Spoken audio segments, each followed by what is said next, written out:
నమస్తే. ఇప్పుడు మనతోటి బీఆర్ఎస్ రాష్ట్ర నాయకురాలు సుశీల రెడ్డి గారు ఉన్నారు. వారితో మాట్లాడి కేటీఆర్ గారి ఏసీబీ విచారణ గురించి అసలు వారి అభిప్రాయం ఏంటో తెలుసుకునే ప్రయత్నం చేద్దాం.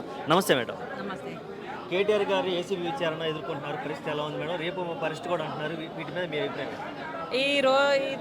ఈ అరెస్ట్ అనేది ఈరోజు రేపు అన్నది కాదు. ఒక గత 2 నెలలుగా నానబోస్తున్నారు.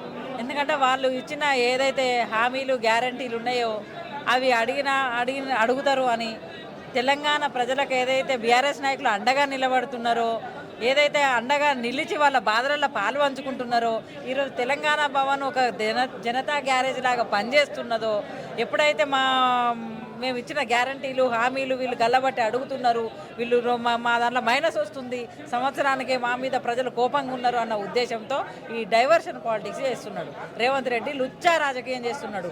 ఏదైతే ఆ రోజు రేవంత్ రెడ్డిని ఒక పట్ట పగలు ఆ 50 లక్షల ఒక బ్యాగుతోని పట్ట పగలు దొరికిన ఒక దొంగ, ఆ దొంగను అరెస్ట్ చేస్తే నన్ను కూడా చేసిండ్రు, నేను వీళ్ళని కూడా చేయాలి అనే ఉద్దేశం అనంటే రాజుకు దొంగకు ఉన్న తేడా ఎంత ఉంటుంది? ఈరోజు కేటీఆర్ గారిని ఏదైతే కోర్టు కానీ ఎక్కడ కానీ ఒక రూపాయి నిరుపయోగమైందని ఎక్కడ చెప్పలే, ఒక తప్పు చేసిండ్రని ఎక్కడ చెప్పలే. ఓన్లీ విచారణకే వాళ్ళు చేసిండ్రు. విచారణ జరుగుతుంది. న్యాయ వ్యవస్థల మీద న్యాయవాదుల మీద మాకు పూర్తి నమ్మకం ఉన్నది బీఆర్ఎస్ నాయకులకు. ఏదైతే గ్యారంటీలు హామీలు ఏదైతే ఇచ్చి అడగొద్దు అని డైవర్షన్ పాలిటిక్స్ చేసి కేటీఆర్ గారి మీద కానీ రోజుకొక డ్రామా ఆడి కేసులని ఏదైతే అన్నాడో, ఒకవేళ పెద్ద నాయకులను వర్కింగ్ ప్రెసిడెంట్ కానీ నాయకుల జోలికి పోతే కార్యకర్తలు సెకండ్ వర్గం ఏదైతే ఉన్నదో భయపడతారన్న ఉద్దేశంగా చేస్తారేమో. కానీ 1000 రెట్లు ఎక్కువ రెట్టింపుతోని ఆ గ్యారంటీలు హామీలు ఇచ్చేదాకా నిలబెట్టి గల్లబట్టి అడుగుడే. దీనికి వెనక పోయే సమస్య లేదు. మా నాయకుడు కూడా వెనక పోయే సమస్య లేదు. కడిగిన ముత్యం లెక్క రాజు లెక్క పోయి రాజులాగా వస్తాడని మాకు పూర్తి స్థాయిలో నమ్మకం ఉన్నది. న్యాయ వ్యవస్థ మీద కూడా నమ్మకం ఉన్నది మాకు. అలాగే ఏదైతే వాళ్ళు ఆరోపణలు చేస్తున్నారో దాంట్లో అసలు కేటీఆర్ గారి ఇన్వాల్వ్మెంట్ ఉందనుకుంటున్నారా లేదనుకుంటున్నారు? ఇన్వాల్వ్మెంట్ ఎంతవరకు ఉన్నదంటే అరటిపండు ఇట్లా తొలిసి చెప్పినట్టు చెప్పిండ్రు, ప్రెస్ మీట్ పెట్టి చెప్పిండ్రు. ఏదైతే తెలంగాణ బ్రాండ్ ఇమేజ్ కోసం, హైదరాబాద్ బ్రాండ్ ఇమేజ్ కోసం, హైదరాబాద్ డెవలప్మెంట్ కోసం చేసిన పని ఈ చదువు రానోనికి ఇదే బాధ. ఆ చదువు రాదా అర్థం చేసుకోడా, నోరు తెరితే ఒక ముఖ్యమంత్రి అని మర్చిపోయి ఓ రోడ్డు మీద చిన్న పని చేసుకునే వాళ్ళు కూడా మాట్లాడని భాష నరుకుతా తొక్కుతా పేగు మీదకేసుకుంటా ఈ ఓటర్కి ఏమర్థమైపోతుంది? ఏదో కక్షపూరితమైన చర్య చేయాలి, అరెస్ట్ చేయాలన్న ఉద్దేశం తప్ప అక్కడ తప్పు జరిగిందని న్యాయ వ్యవస్థ కూడా చెప్పలేదు. ఎక్కడ ఏ కోర్టు చెప్పలేదు. విచారణ చేసుకొని నువ్వు అంటున్నావు నీ సోకేందో అని. ఒకవేళ అరెస్ట్ చేస్తే కావాలని కక్షపూరితంగా కూడా అయ్యేది ఏం లేదు. అక్కడ ఏం తప్పు జరగలేదు. ఎట్లా పోయినరో అంతకంటే బలమైన రెట్టింపుతో మా నాయకుడు వస్తాడు. ఏం తప్పు జరగలేదని అందరికీ తెలుసు, ప్రజలకు తెలుసు, నాయకులకు తెలుసు, అరెస్ట్ చేసే రేవంత్ రెడ్డికి కూడా తెలుసు. అందుకనే ఎట్లా పోయినరు ఏంది అనేది ఇది కావాలని కక్షపూరితంగానే చేసుడు తప్ప అట్లా తప్పు జరిగింది ఏం లేదు. మొత్తం పండ్లు ఒలిచి నోట్లో పెట్టినట్టు చెప్పిండ్రు. 4.5 కోట్ల ప్రజల సాక్షిగా ఇదే తెలంగాణ భవన్లో ప్రెస్ మీట్ పెట్టి చెప్పిండ్రు. అదేంది ఈ ఫార్ములా అంటే ఏంది అని క్లుప్తంగా చెప్పిండ్రు. చెప్పినాక కూడా నేను ఆ కేసు చేస్తా. ఇప్పటి వరకు ఒక్క రూపాయి కూడా ఎక్కడైనా నిరుపయోగం అయిందని తేలిందా? ఒక్క సాక్ష్యం దొరికిందా? ఒక తప్పు జరిగిందా?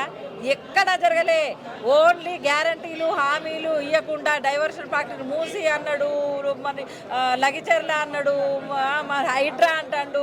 మరి ఇప్పుడు అత్తకు 4000 కోడలకు 2500 అని రేవంత్ రెడ్డి గారు ఏం చేసినా సంచలనం చేయడానికే ప్రయత్నిస్తున్నారని సంచలనం లేదు, మన్ను లేదు. అంత తోకమట్ట కేసులు ఇవి, అంత లొట్టపీసు కేసులు తప్ప ఏముందంటే డైవర్షన్ పాలిటిక్స్ తప్ప అక్కడ చేసేదే ఉన్నది. చేసించడ కొడుతుండు.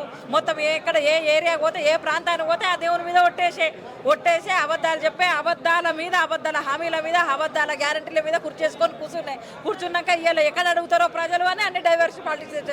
గ్యారంటీ అడుగుదామనే వరకు ప్రజలకు ఏది గుర్తు రాకుండా ఏదో ఒకటి పెడతాడు వాళ్ళు. అది మాట్లాడుకో. ఇప్పుడు మొన్న అల్లు అర్జున్ ఏంది మాట పేరు చెప్పనందుకు తీసుకుపోయి ఏదో చేసే ఓ వారం 10 రోజులు వాయన మాట్లాడకుండా పోయినాక మళ్ళీ సినిమా వాళ్ళంతా పోయిండ్రు. మరి అక్కడ ఏమైందో, ఏం కాంప్రమైజ్ అయ్యిండ్రో, ఏం డీలింగ్ అయిందో ఏం తెలియదు. మళ్ళీ మొన్న యాంకర్ కూడా చెప్పలే పేరు, మరి అదేమవుతుందో చెప్పలేదు. ఇప్పుడు నిన్ను గుర్తుంచుకోవాలంటే నువ్వు గుర్తుంచుకోదాకా మంచి పనులు చేయి రేవంత్ రెడ్డి. ఇప్పుడు నువ్వేమైనా చేయాలని నిన్ను ముఖ్యమంత్రిగా మేము గుర్తించాలి, ప్రజలు గుర్తించాలి, ప్రతిపక్షం గుర్తించాలంటే నువ్వు ఆ గుర్తించేదాకా మంచి పనులు చేయి. నువ్వు రోజుకాలు లుచ్చా పని చేసుకుంటే నన్ను గుర్తుంచుకోవాలంటే నువ్వు ముఖ్యమంత్రిని గుర్తుంచుకునే స్టేజ్లో ప్రజలు లేరు. నువ్వు ఇచ్చిన హామీలు చేయి, గ్యారంటీలు చేయి, కానీ లుచ్చా రాజకీయాలు చేయొద్దని మా బీఆర్ఎస్ నాయకుల ఆకాంక్ష. ఒకవేళ కేటీఆర్ గారిని అరెస్ట్ చేస్తే మీ కార్యాచరణ ఎలా ఉండబోతున్నట్టు?